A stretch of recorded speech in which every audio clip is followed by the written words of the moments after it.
Sud Radio, c'est bon à savoir. Ce matin, on parle forcément des conséquences de la chute du gouvernement Barnier.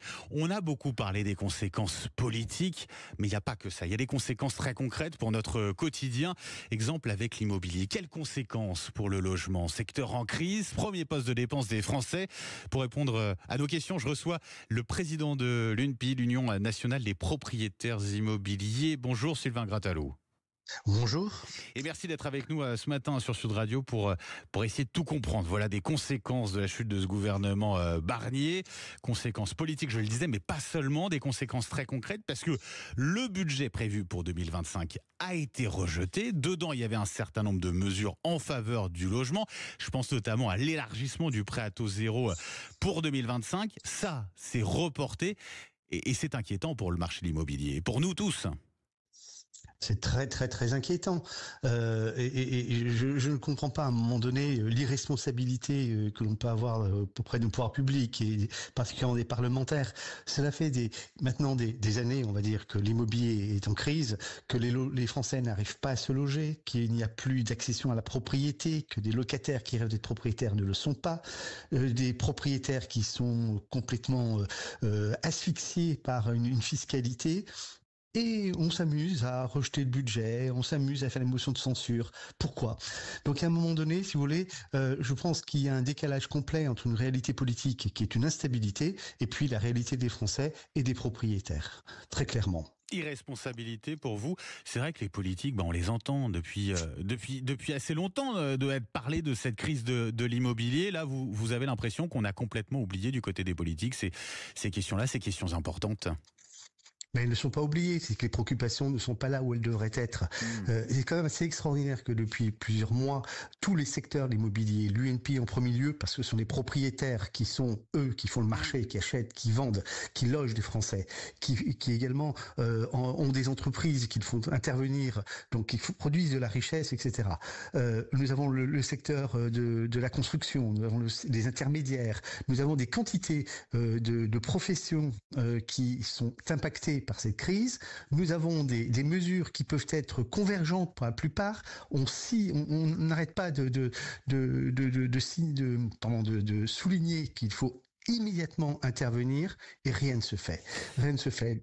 Donc à un moment donné, si vous voulez, je me demande réellement où sont vraiment les préoccupations à la fois de l'exécutif et aussi du Parlement, si vraiment c'est se préoccuper des Français et de leur quotidien. Justement, revenons sur le quotidien, sur le concret, Sylvain Grattalou. Je reviens sur cette question de l'élargissement du prêt à taux zéro qui était prévu pour 2025. Finalement, ça n'aura pas lieu. En tout cas, on va attendre qu'un nouveau budget. C'est reporté, quoi. C'est reporté. En quoi ça va aggraver la crise qu'on connaît aujourd'hui dans le logement ? Alors, ce prêt à taux zéro est une excellente idée à condition de l'étendre à l'existant et non pas le mettre au neuf. Il faut actuellement faire un inventaire de l'ensemble des biens existants et éventuellement, et ça sera probablement le cas, envisager de construire de nouveaux logements. Le prêt à taux zéro permet, et notamment si on l'étend aussi à l'existant, aux primo-accédants de pouvoir acquérir un bien. Je vous rappelle quand même que 89% des jeunes de 24 à 35 ans rêvent d'être propriétaires. Ils ne peuvent pas. Donc, ça permettait pour eux d'accéder à des logements et puis de libérer des logements qui sont en location, de permettre à des candidats à la location de pouvoir se loger également, et toute la chaîne pouvait repartir. Donc, c'était une petite mesure, mais une mesure essentiel qui permettait de relancer un peu cette machine immobilière. Et il en faudrait des quantités d'autres, une vraie politique du logement. Mais comment voulez-vous faire une vraie politique du logement qui s'inscrive sur plusieurs années quand on n'a même pas un gouvernement qui tient 3 mois, le suivant tiendra 6 mois jusqu'au prochain, probablement la prochaine dissolution, sachant que derrière il y a les municipales et les présidentielles. Donc on est dans un chaos monstrueux sur le plan politique, mais c'est cette irresponsabilité que je n'arrive pas à saisir de nos politiques par rapport à cette réalité de notre quotidien, de nos Français. Emmanuel Macron dit qu'il va nommer un nouveau Premier ministre rapidement. Vous vous dites finalement, ça changera rien, quoi. Vous n'avez plus d'espoir ? Mais écoutez, si, moi j'ai de l'espoir parce que la propriété reste une valeur sûre, ça c'est certain. Et ça offre une stabilité. Si notre pays est dans une instabilité et si on touche à ces valeurs fondamentales, ça sera encore pire. On aura un Premier ministre et une équipe ministérielle qui se mettra en marche au mois de janvier. On va à nouveau rencontrer le nouveau Premier ministre du Logement, le nouveau ministre du Logement, pardon, ministre du Logement. On va lui faire état de nos difficultés. On va lui dire, mais oui, on comprend, on va voir ce qu'on peut faire, etc. Il y aura une dissolution, ça sera reparti pour un tour, et on aura les municipales, tout va être bloqué, parce que les maires vont être contraints par un certain nombre de choses, et les présidentielles derrière.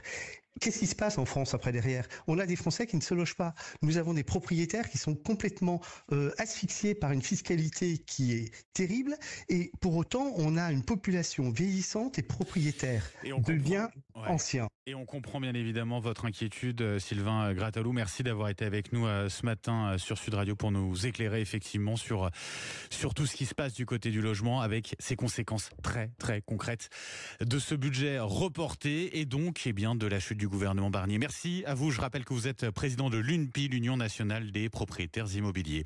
Allez, tout de suite, on prend la direction de Lyon.